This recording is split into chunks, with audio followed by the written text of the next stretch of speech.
Wayne Gretzky versus Mario Lemieux. Who's the best player of all time?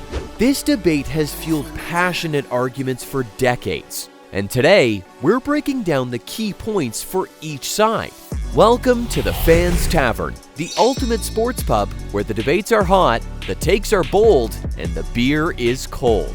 Before we dive in, make sure to hit that like button and subscribe button if that's the type of content you want to hear about. So, let's get going. Are you Team Gretzky or Team Lemieux? What more can be said about Wayne Gretzky, the man who single-handedly redefined the NHL record books? 1,487 games played, 894 goals, 1,963 assists for a total of 2,857 points. Gretzky won 4 Stanley Cups with the Oilers in the 80s and has been the league MVP 9 times in his career. That's a solid start if you're backing Team Gretzky, but here are 4 more reasons many consider him the greatest of all time. Number 1, the numbers don't lie. Gretzky's numbers are simply mind-blowing. Over 2,800 career points. And get this, more assists than any other player has total points. You heard that right, hockey fans. If you remove all of his goals, he'd still be the all-time leading scorer. That kind of dominance is unheard of in any sport. Number 2, record-breaking longevity and consistency. Gretzky's ability to consistently dominate the NHL is unparalleled. He didn't just have a couple of great seasons, he had an entire career of excellence. He recorded 14 consecutive seasons with over 100 points, and he led the league in scoring 10 times. Not only that, but from 1981 to 1994, Gretzky finished in the top 3 in league scoring every single season.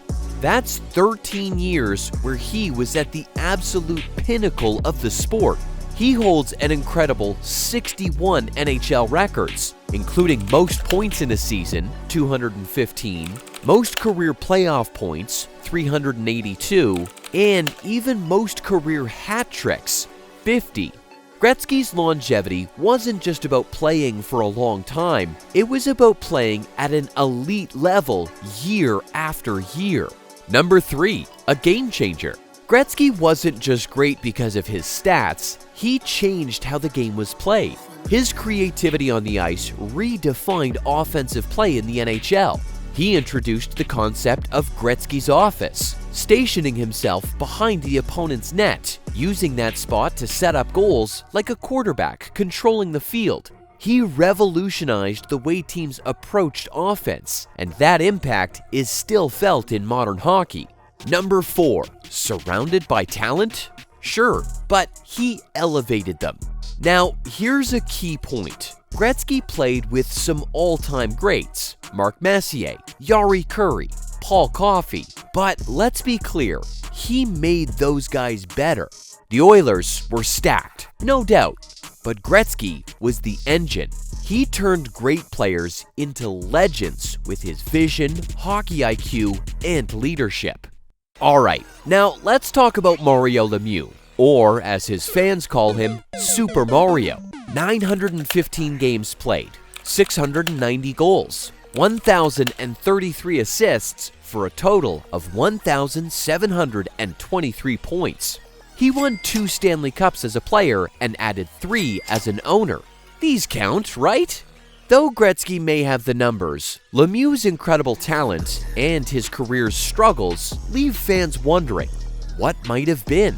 Here's why some believe Lemieux could be the GOAT. 1. Pure talent and skills. Lemieux was a 6'4" powerhouse who moved like a smaller, more agile player. His combination of size, strength, and unbelievable skill was something we'd never seen before, and frankly, haven't seen since. His ability to score, deke, and make defenders look silly was second to none. Some argue that Lemieux was the most naturally gifted player to ever lace up skates. He finished his career with 1,723 points in just 915 games, giving him an even more impressive 1.88 points per game average.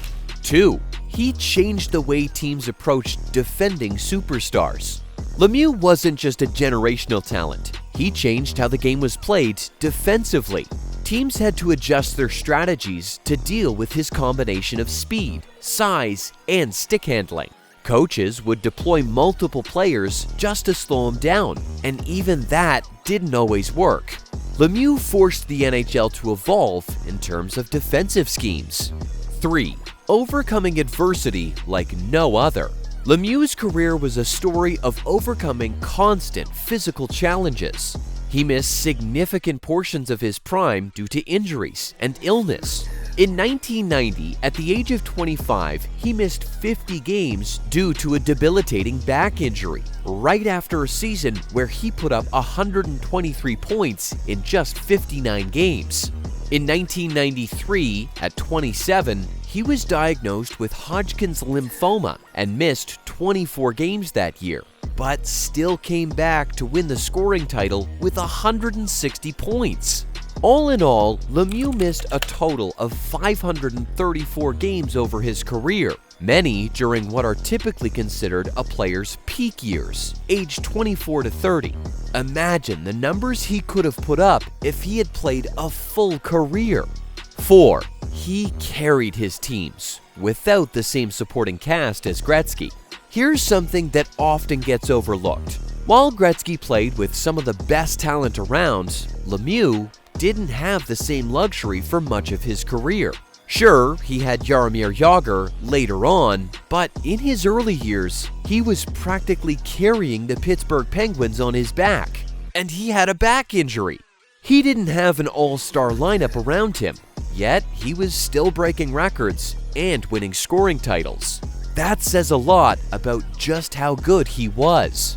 So, there it is, Wayne Gretzky, the record-breaking, game-changing genius of hockey, versus Mario Lemieux, the raw talent and warrior who changed the way teams approached the game and carried his squad through thick and thin. It's not an easy choice, but that's what makes it such a great debate. And now it's your turn. Let me know in the comments below. Are you Team Gretzky, the man who redefined hockey with his vision and playmaking? Or do you lean toward Lemieux, the unstoppable force who did it all despite the odds? Drop your hot takes, your favorite moments, and even any wildcard arguments you think we missed. And don't forget to like, subscribe, and stick around for more debates, because at the Fans Tavern, the conversation never ends. Thanks for stopping by, and we'll catch you in the next one. Cheers!